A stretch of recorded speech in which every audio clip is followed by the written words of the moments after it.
പ്രിയ പ്രേക്ഷകർക്ക് സീരിയൽ ന്യൂസിലേക്ക് സ്വാഗതം. കൂടുതൽ സീരിയൽ ന്യൂസുകൾ അതിവേഗം ലഭിക്കുന്നതിന് ഈ ചാനൽ സബ്സ്ക്രൈബ് ചെയ്യുക. ബെൽ ഐക്കൺ മറക്കാതെ ക്ലിക്ക് ചെയ്യുക. വീഡിയോ ഇഷ്ടമായി എങ്കിൽ ലൈക്ക് ചെയ്യാൻ മറക്കരുത്. ശ്യാമിന്റെ ചതിയിൽ നിന്ന് രക്ഷപ്പെട്ടുകൊണ്ട് ഒടുവിൽ തിരികെ എത്തിയിരിക്കുകയാണ് ഇപ്പോൾ അശ്വിൻ. ഇതേ തുടർന്ന് വീട്ടിലുള്ള എല്ലാവരോടും സത്യങ്ങൾ തുറന്നു പറയുന്നതിനായി തയ്യാറാവുകയാണ്.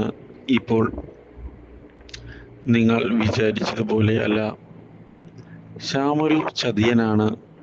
എല്ലാവരുടെയും മുമ്പിൽ അഭിനയിക്കുന്ന അവൻ കൃത്യമായ പ്ലാനിങ്ങുകൾ നടത്തി സ്വത്തുക്കൾ തട്ടിയെടുക്കാനാണ് ശ്രമിച്ചത്. എന്നെ കൊന്നുകളയാനുള്ള ശ്രമവും ഉണ്ടായി. പക്ഷേ ശ്രുതി, ഇവൾ കൃത്യസമയത്ത് വന്നതുകൊണ്ട് മാത്രമാണ് എനിക്ക് രക്ഷപ്പെടാൻ സാധിച്ചത്. ഇല്ലെങ്കിൽ നിങ്ങളെല്ലാവരെയും വഞ്ചിച്ചുകൊണ്ട് ഇവൻ എന്നെ കൊന്നുകളഞ്ഞേനെ. ഇതോടെ അഞ്ജലി മുന്നിലേക്ക് വരുന്നു. ഇത് കണ്ട് ഞെട്ടിപ്പോകുന്ന ശ്യാം, അയ്യോ, ഇതെല്ലാം അളിയനേതോ തെറ്റിദ്ധാരണയുടെ പുറത്ത് പറഞ്ഞതാ, അല്ലാതെ ഒന്നുമല്ല.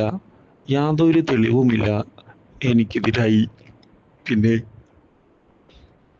എങ്ങനെയാണ് ഇങ്ങനെയുള്ള അലിഗേഷൻസ് ഉന്നയിക്കാൻ സാധിക്കുക? ഇത് കേട്ടതിനെ തുടർന്ന് അഞ്ജലി മുഖത്തടിക്കുകയാണ്. ഇറങ്ങടാ എൻ്റെ വീട്ടിൽ നിന്നോ. ഇനി എനിക്കും കുഞ്ഞിനും നീ വേണ്ട. എൻ്റെ കുഞ്ഞിനുണ്ട് എല്ലാ കാര്യവും നോക്കാൻ. ഇതോടെ ശ്യാം ആകെ പെട്ടുപോകുന്നു. Do like, share and subscribe.